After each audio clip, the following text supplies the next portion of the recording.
Well, first of all, to Rob and Sarah, Olivia, Kane, baby Cora, Jeffrey, Dick, and all of Luke's many aunts, uncles, cousins, and many, many other friends and family know that on behalf of Father Rex, the pastor here, Father Kay, Father Danny, Father Hamilton, and Father Will, Deacon Jim, and myself, and every single person in this church and out in the overflow and online, that you are in our thoughts and prayers during this devastating loss.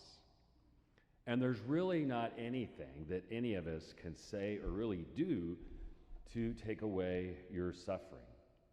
But what we can do is offer our love and support during this time of pain, and the love of support of Jesus Christ.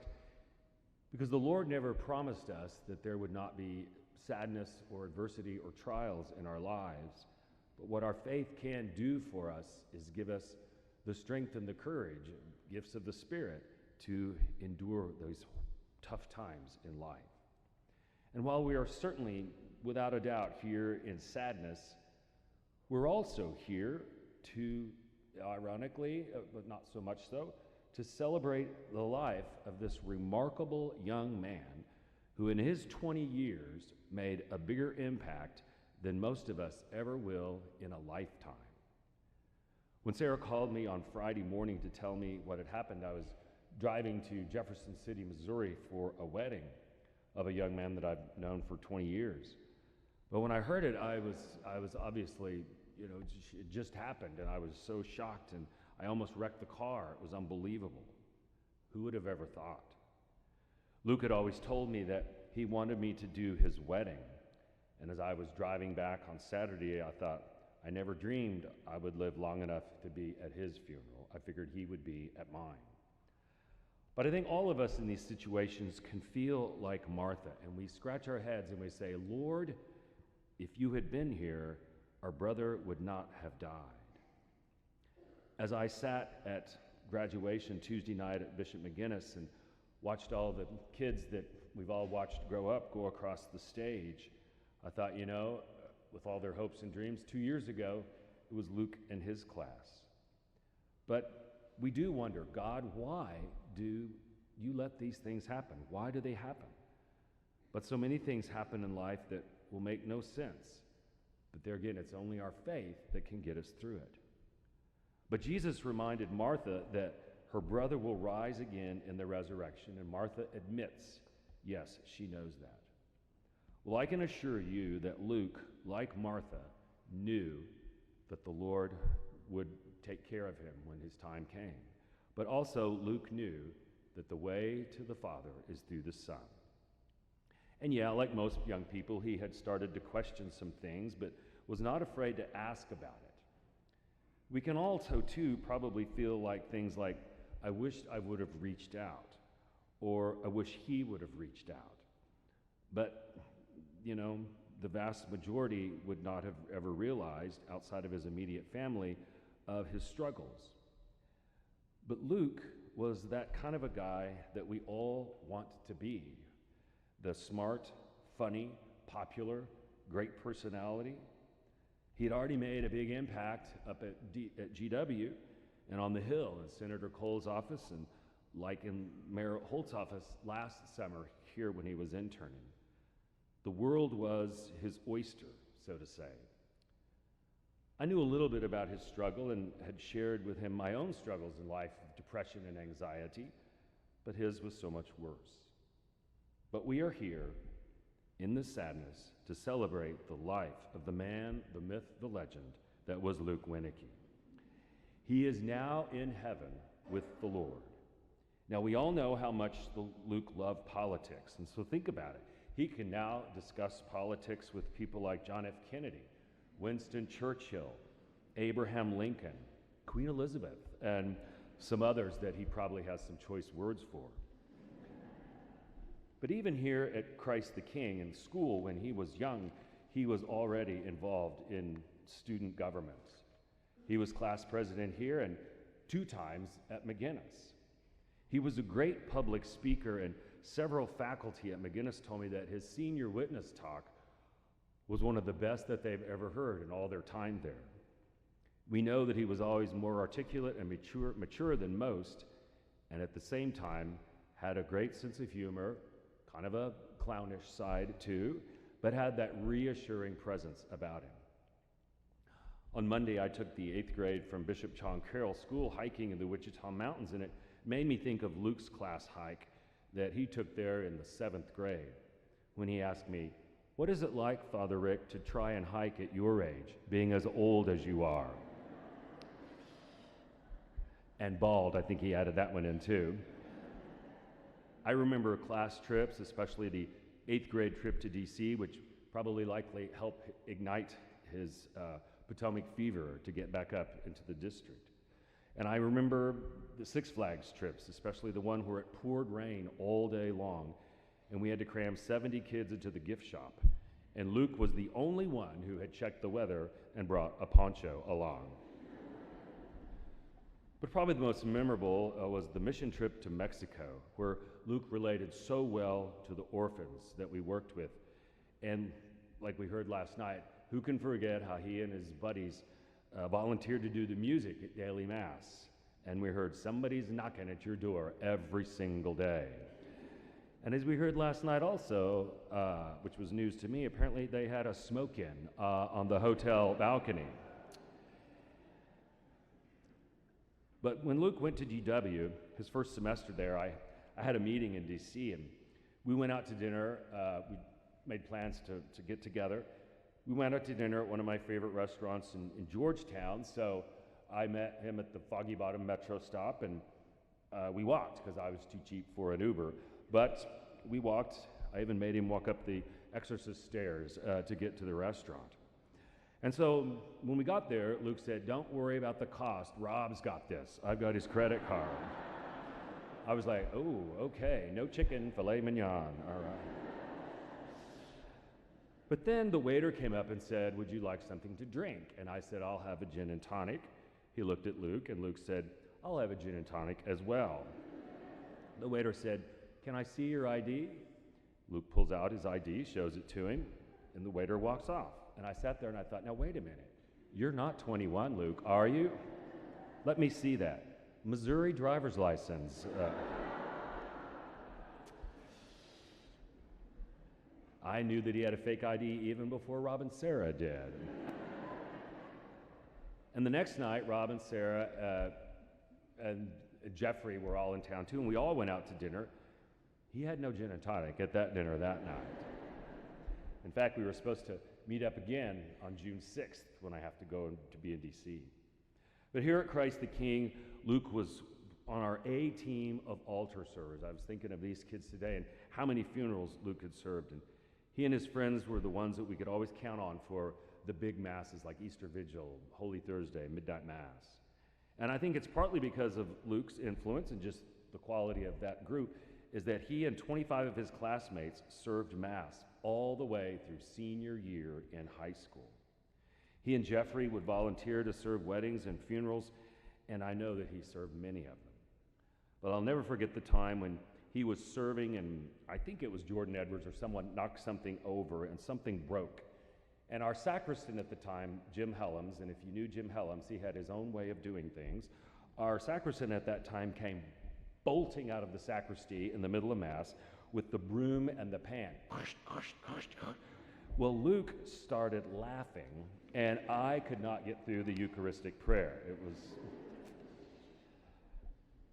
But he and Jeffrey would show up to serve, and knowing that Luke liked Latin, I would always call them the fratres Wienecke.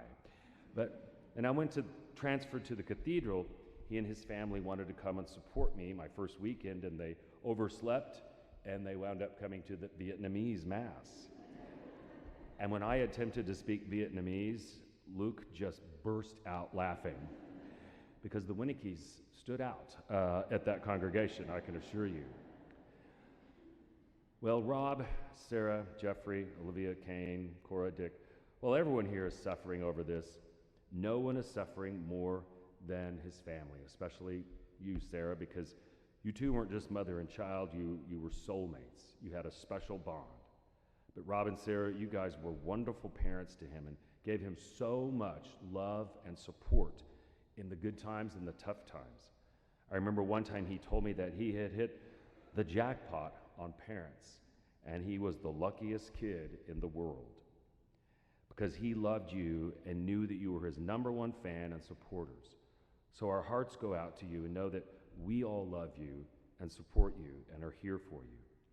I want you to look around this church. It is absolutely packed, and the atrium and online, and every single person here and countless more. We're here, yes, to support you, but also because we all love Luke and Luke loved all of us. The fact that so many are here is an awesome tribute to the man that we're here to pray for and celebrate his life. Yes, there is sadness, but we all know that Luke, of all people, would want the party that is life to go on, with all its ups and downs. He was and always will be a rock star in all of our lives, and I know that I think I speak for everyone here to thank you for sharing him with us and with so many. We are all better for having known him. We thank the Lord for Luke's life. Yes, it ended too soon, but like I said in the beginning, in his 20 years, he made a bigger impact than most of us will in a lifetime. Sarah told me that the day before he died, we'd had a rainstorm, and they went outside and there was a rainbow in the sky. And I always think rainbows, they have their whole scientific explanation, but I always think rainbows are God's way of saying, I'm always here for you. I'm here and I love you. And one of Luke's favorite songs was The Rainbow Connection from the Muppet movie, and Katie is going to sing that after the homily is over. But I'm sure when the Lord welcomed Luke to heaven, he took him in his arms, looked at him, and held him and said, "Well done, good and faithful servant. You have lived the call of being a disciple." Luke probably said, "Okay, can we talk about this creation thing? Did it really happen in 7 days? What about the Trinity? What's up with that? Can't we explain that thing a little better?" Well, may he rest in peace, and may his soul and all the souls of the faithful departed, through the mercy of God, rest in peace. Amen. In the name of the Father, Son, and the Holy Spirit. Amen. On behalf of the family, I would like to extend our appreciation to all those attending the funeral today, and to all who have been supporting and caring for us these last days. We are gathered to both mourn the loss of Luke, but also, and more importantly, celebrate his wonderful life, his accomplishments, and his character as a human being. For those who don't already know, I am Luke's father, and I feel so lucky that he was my son. My wife Sarah reminded me at 6 months old, Luke said hi to a surprised customer at a Walmart checkout. His outgoing nature and impeccable manners became a signature characteristic that led us to call him the little politician from a very young age. That ended up being an understatement. Beginning in junior high, Luke attained his first political position under the campaign slogan, "A win for Wienecke is a win for all." In high school, Luke held prolific positions in student council, including 2 consecutive years as class president. It's unsurprising that he was always most likely to be present by the entire school at the end of the year. Luke was a good listener, with a strong handshake and impeccable eye contact. With these qualities, he was poised for a successful political career. Luke would have been 21 years old in June, and we know he was looking forward to having his first drink.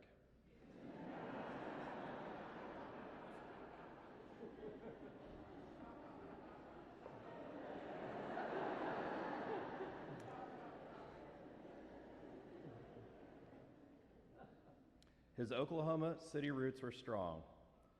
His attendance at Little Red Preschool, Christ the King Grade School, Bishop McGinnis Catholic High School shaped him both in intellect and formed some of his most important relationships. Many of his closest friends were students by his side beginning at age 4. Likewise, the teachers and classwork shaped him indelibly. He formed powerful relationships with these teachers, though he may have spent most of their time wasting it. Luke told me on many occasions how grateful he was for his teachers and for his education. Luke just completed his second year of undergraduate at George Washington University in Washington, D.C. It was a perfect fit for him. He excelled in his political science program and thrived in his close relationships. He put his amazing writing skills into practice as a writer and sports editor for the school newspaper, The Hatchet. Luke's daily mission was to learn and accumulate the world's wide breadth of knowledge. He was a voracious reader outside of school on the topics of politics, history, and sports. Most recently, he had undertaken an effort to read the biographies of U.S. presidents. He started with Roosevelt and took a unique liking to Truman. He had on his bedroom wall a poster that read, "The buck stops here. Vote Democrat. Elect Harry S. Truman." He also got glasses and told us these were not inspired by Truman. Luke didn't like things casually. He took his interests extremely seriously. Although not the most gifted athlete, Luke loved to play and watch sports. He played high school golf for 4 years and was on the freshman football team. During high school, Luke loved coaching a recreational high school basketball team at Santa Fe. He always wore a full suit to the games. Luke was not a fan of the post-COVID rule change allowing NBA coaches to no longer wear suits. And he brought that up pretty much every time he watched a game. Luke was never shy on commentary. Luke played guitar, piano, and liked to sing with his family, in the car, in the shower, and occasionally on the street. He liked to watch movies new and old, to watch good TV shows and talk about them at length. He was always happy to help out, run an errand, make a trip, give a foot rub. With his family, he has traveled extensively. He never stopped wrestling with his brother, Jeffrey. While he had the grace, wisdom, and insight of an old soul, he usually had a twinkle in his eye and a sly remark at the ready. As you may have gathered by now, his true passion was American politics. He was lucky enough to serve as an intern with Oklahoma City Mayor David Holt, and most recently, United States Congressman Tom Cole. He was slated to start work this week on Capitol Hill as an intern for the Subcommittee on Transportation, Housing, and Urban Development. This was an incredible opportunity gained through his own talents, and we were, and still are, so proud. I had the privilege of speaking with Congressman Cole following Luke's death, and a flag is to be flown over the U.S. Capitol today in his remembrance and to honor his unfortunately short time serving our government.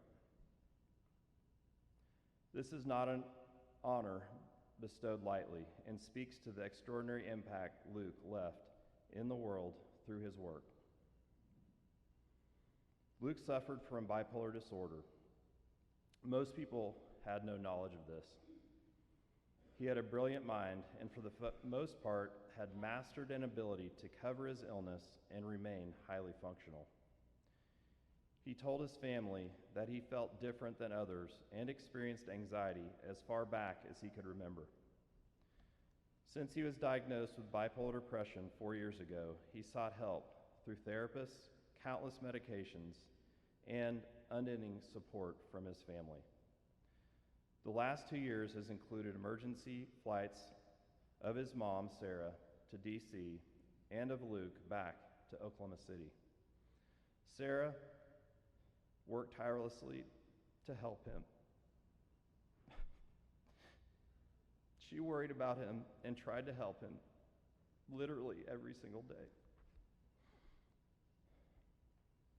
Like others with bipolar disorder, Luke was particularly smart and had a heightened sense of sensitivity and empathy, which allowed him to bond quickly and strongly to people.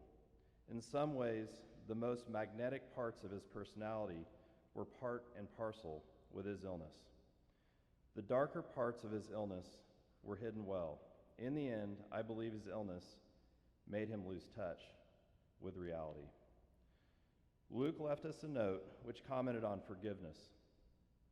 He asked us to forgive him for taking his own life. As well, he asked us to forgive ourselves and each other. I've heard it said that having a suicidal loved one is like watching them in a closed room, but they can't see you or any way out.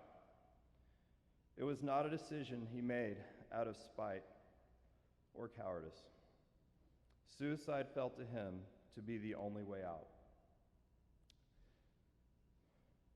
I forgive you, Luke.